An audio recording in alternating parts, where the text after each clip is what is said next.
Have you ever cared so much that you forgot yourself? That question doesn't just sting, it echoes. You remember those nights, don't you? When you stayed up just to listen, just to be there. When you offered your silence as comfort, your presence as proof that you cared. And yet, when the world moved on, it left you exactly where it found you, exhausted, invisible, and strangely ashamed for feeling too much. You didn't ask for anything. You didn't need applause. But deep down, you hoped someone would see your effort, your loyalty, your heart. They didn't. Because the world doesn't reward the kind. It uses them. That's the invisible trap. We're taught that caring deeply is noble, that being available makes us lovable, that empathy will be returned in kind. But Machiavelli once warned those who wear their hearts on their sleeves do not inspire loyalty. They invite manipulation. Because when your compassion is predictable, it becomes currency for others and a liability for yourself. And still, you keep giving, hoping that maybe this time it will be different. Maybe this time, your softness won't be mistaken for weakness, but it always is. Because in a world addicted to advantage, kindness without boundaries is not seen as strength, it's seen as an opportunity. Have you ever noticed that the more you care, the more you're taken for granted, the more you show up, the more they disappear? It's not a coincidence, it's a pattern. The more they know you'll say yes, the less they bother asking. The more you offer, the less they feel the need to give. And when you finally collapse, it's in silence because no one thought to ask how you're holding up. You've trained them not to. This isn't bitterness. It's clarity. You are not wrong for feeling deeply. But caring too much in a world that doesn't care back is not love. It's self-erasure. Machiavelli understood this long before you did. In his world, showing too much heart wasn't just unwise. It was dangerous. He wrote, "The one who shows his heart too much becomes a tool, not a threat." In other words, those who care openly, constantly, indiscriminately, lose leverage. They lose presence. And in the eyes of power, they lose worth. And so here you are, tired, resentful, wondering when love turned into performance, when caring became currency, when you started shrinking just to be seen. But what if the problem isn't them? What if the real betrayal was how you abandoned yourself to keep being available? Let that sink in. Because what comes next isn't about stopping love, it's about starting strategy. And maybe, just maybe, that's the real beginning of power. You don't suffer because you care. You suffer because you overgive where it's not valued. That's the truth most people are too tired to say out loud. Not because they don't know it, but because it hurts more than they're ready to admit. Think about it. How many times have you been the one who stayed, even when it felt one-sided? How many times did you silence your own needs because someone else's comfort mattered more? How often did you smile through the ache just to keep the peace? And yet, the more you gave, the more invisible you became. There's a cruel irony to this. We're told that caring deeply is a strength.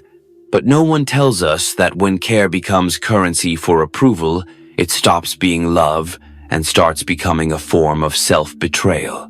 Because underneath that generosity, there's often something else hiding. The unspoken fear of not being enough unless you're constantly proving your worth. You say you care because it's who you are. But do you also care because you're afraid of being discarded if you stop? Do you overextend yourself not just out of love, but out of fear? Fear that if you're not endlessly available, you'll be replaced? This is the psychology of overgiving.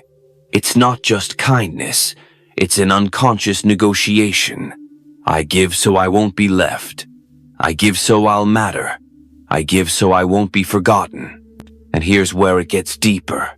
The more you betray yourself to keep others close, the further you drift from your own center.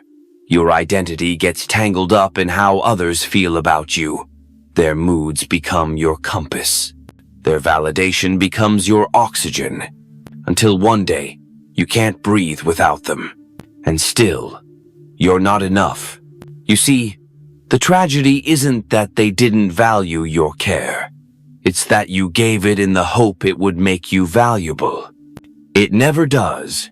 Machiavelli knew this dynamic well, not in the language of therapy, but in the raw language of power. He warned, compassion is only a strength when it's used with precision. Compassion is a weapon only when it's strategic. Otherwise, it's a weakness, a liability. Something that invites those with less conscience to take more than they ever intend to give. To him, overgiving was a way to lose control. And control in his world meant survival. In yours, it means something more subtle, but just as essential: emotional sovereignty. If you're constantly on edge, anxious to please, terrified to disappoint, then you are not in control. You are performing. And no performance, no matter how graceful, is sustainable forever. Eventually, you'll snap. Quietly, maybe all at once.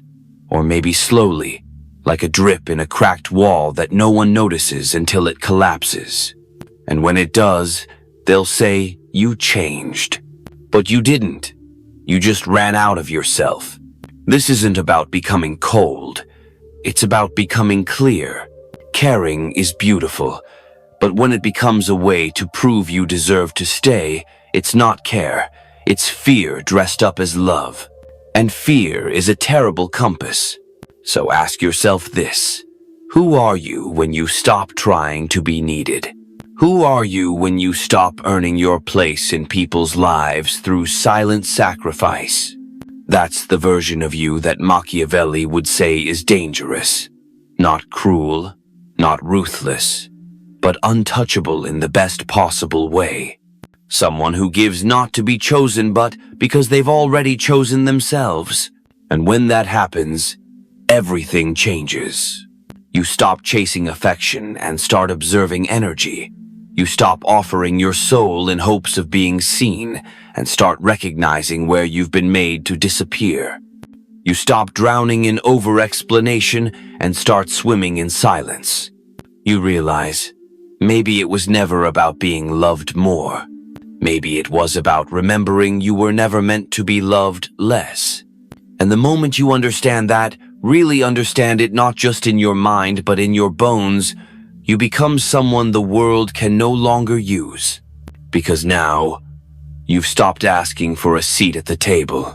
You've built your own. Caring too much is not love. It's a disguised fear. Most people will deny this at first. They'll say, "But I care because I have a big heart," or "That's just who I am." But if you peel back the surface, what you often find beneath the caring is not abundance. It's anxiety, a fear of loss, a fear of being forgotten, a fear of becoming irrelevant unless constantly needed. That's not love. That's fear dressed up in kindness. Let's call it what it is. You respond to every message immediately, not because you're excited, but because you're afraid of being perceived as distant. You offer help before it's asked, not always because you want to, but because you're afraid they won't ask again if you don't. You stay in conversations that drain you, tolerate behaviors that hurt you, and nod along with words that silence you, not because you agree, but because you're terrified that if you stop showing up, you'll stop mattering. That is not love. That is a survival strategy. And here's what makes it even more dangerous. It's rewarded by the wrong people. The ones who benefit from your constant presence rarely question the cost of it. They won't ask how much it drains you to always be there. They won't notice the moments you silence yourself to protect them. They'll just take and take and take until you finally collapse in private, wondering why no one noticed you were unraveling. Because you trained them not to notice. You taught them that your boundaries were negotiable, that your time was always available, that your silence was peace, even when it was pain. And so you became convenient, predictable, easy to reach, and easier to overlook. This is the psychology of emotional weakness, not because you are weak, but because the structure of your care was built on fear, not foundation. Machiavelli once wrote, "Power belongs to those who dare to detach." It sounds cruel until you understand what it means. He wasn't advocating coldness. He was revealing a pattern, that those who are always available are rarely respected, that those who react to every provocation lose control. That mystery is not manipulation, it's magnetism. When you're always emotionally present, always responsive, always predictable, you're not seen as strong. You're seen as manageable. And people manage what they don't fear losing. So ask yourself, honestly, if I stop caring, will I still matter? That question haunts many. And yet, the answer is more freeing than you imagine. Number. You don't lose people when you stop caring. You lose the illusion they ever truly cared. Because real connection doesn't require you to overextend. It doesn't demand you to be available at the expense of your own peace. It recognizes and respects your boundaries. It survives your silence. If someone's affection fades the moment you reclaim your space, then that was never. Love it was transaction. Your attention was a service. Your care, a supply. And now that you've stopped providing, they've stopped showing up. Let them. Because in their absence, you reclaim presence. Your own. The truth is, detachment is not apathy. It is alignment. It is the decision to no longer tie your worth to someone else's validation, to no longer offer your energy like a lifeline to those who never intended to hold it with care. It is the shift from reaction to observation. You begin to notice who gets angry when you say no, who withdraws when you set a boundary, who questions your worth the moment you stop over-delivering. And that clarity is everything. Because once you see it, you can't unsee it. You'll begin to speak less, but say more. You'll show up less, but be felt more. You'll give less, and yet be valued more. That is the paradox of detachment. The less you chase, the more you command. The less you explain, the more they listen. The less you fear being forgotten, the more unforgettable you become. This is not arrogance. This is sovereignty. You are not here to be an emotional convenience. You are not here to be kneaded into invisibility. You are here to be felt. Yes, but not at the cost of your own silence, your own rhythm, your own center. So, if you've been told you care too much, ask yourself why you're still handing out pieces of yourself to people who don't even look when they drop them. Take them back. All of them. And when they ask why you've changed, smile. You didn't change. You just stopped playing the role that made you disappear. Detachment is not cruelty. It is clarity. But for most of your life, you were taught the opposite. You were told that pulling back makes you cold, that setting boundaries makes you difficult, that silence is punishment, and distance is rejection. So you stayed loud in your presence, constant in your giving, predictable in your care, always there, always soft, always reachable. And slowly, you disappeared. Machiavelli never spoke in terms of emotion, but he understood power, and what he knew long before psychology gave it a names, that visibility without mystery weakens you. That emotional access without discernment dilutes your impact. That overexposure is not intimacy, it is erosion. He understood that withdrawal, when done with intention, is not an attack. It is a strategy. Withdraw, not to punish, but to protect your power. And in that, everything begins to change. Because here's what most people miss. The moment you stop explaining yourself, the world leans in to listen. The moment you stop showing up everywhere, people start to wonder where you went. There is a strange gravity to silence.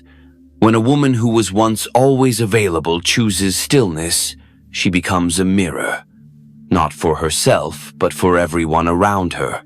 They begin to question why she stopped texting back right away, why she no longer over-justifies, why she doesn't fill the space with apologies or overcompensate with affection. They don't miss what she did. They miss the control they had. Because presence is power, and when it is withdrawn without warning, it disrupts the emotional landscape, not as an act of vengeance, but as a declaration. I will no longer perform the role you wrote for me. There's something hauntingly beautiful about the woman who learns this. She doesn't become cruel. She becomes composed, measured, intentional. She speaks less but with more weight. She doesn't fill silence as she commands it, and without raising her voice, without proving a thing, she changes the temperature of every room she enters, not because she is loud, but because she is no longer leaking energy. That is the Machiavellian shift. You stop being reaction. You start becoming rhythm. You stop being the one who chases comfort. You start being the one who sets emotional weather. This shift is not about superiority. It is about sovereignty. Because caring too much made you a mirror. You reflected others so well, you forgot what your own face looked like. Detachment allows you to see yourself again, not the version shaped by their approval, but the one who exists without it. Machiavelli would argue this is the foundation of emotional strategy. Restraint, the ability to observe without responding, to feel deeply but act deliberately, to know when to engage and when to disappear without explanation, because those who cannot detach are forever ruled by those who can. And when you stop performing softness for validation, you become something rare.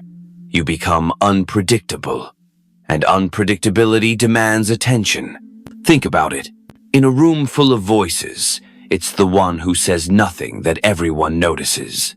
In a world full of availability, it's the one who protects their presence that becomes magnetic. This is not manipulation. It is energetic discipline. The world taught you to earn your place by proving your love. But love, without clarity, becomes currency. And currency, once over-circulated, loses value. So what if your silence is not withdrawal but recalibration? What if your distance is not coldness but protection? What if your detachment is not the absence of love but the presence of self? Because here's what they won't tell you. A woman who stops caring out of fear and starts caring from strength becomes unforgettable. She no longer waits to be chosen. She chooses herself. She no longer over-explains. She lets her energy speak. She no longer asks, "Am I enough?" Because her enoughness is no longer on trial. And when she walks away, the silence she leaves behind is louder than any goodbye. This is not about abandoning love. It is about refusing to abandon yourself for it. So the next time you feel guilty for pulling back, remember this. You are not cruel. You are clear. And clarity is power. You don't stop loving. You just stop leaking. That's the difference no one explains. We're taught that to love is to give, endlessly. That real love means selflessness, sacrifice, surrender. But what happens when your love begins to hollow you out? When it no longer flows, but bleeds? There comes a moment, a quiet one, when you realize love was never meant to be a flood without direction. It was meant to be a river with strong banks, contained, purposeful, alive. This is the shift into strategic intimacy. You don't stop feeling. You start filtering. You don't stop giving. You choose where and when. You realize that loving deeply doesn't require losing completely. Because here's the truth. Not everyone deserves your softness. Not everyone is built to receive the kind of presence you carry. And not everyone is meant to walk with you simply because they once stood beside you. Caring is a currency. Spend it where it multiplies, not where it evaporates. There is a woman I once knew. Quiet, sharp, gentle in presence, but never small. She loved someone deeply. Not recklessly, not naively, deeply. But every time she reached out, she was met with silence. Every time she gave, it went unnoticed. And every time she stayed, a little more of her went missing. Until one day, she stopped calling. Not out of bitterness, not as a tactic, but because she finally understood her love wasn't being received. It was being absorbed, consumed, unacknowledged. She didn't make a scene. She didn't announce her withdrawal. She simply reallocated her energy toward herself, her work, her friends, her stillness. The shift was subtle, but it changed everything. The man noticed. Not immediately, but eventually, the absence became louder than her presence ever was. He reached out. She smiled. But the current was different now. No longer desperate. No longer needing to be chosen. No longer leaking. This is what strategic love looks like. It's not withholding. It's awareness. It's the ability to love with your eyes open, to give without collapsing, to show up without performing.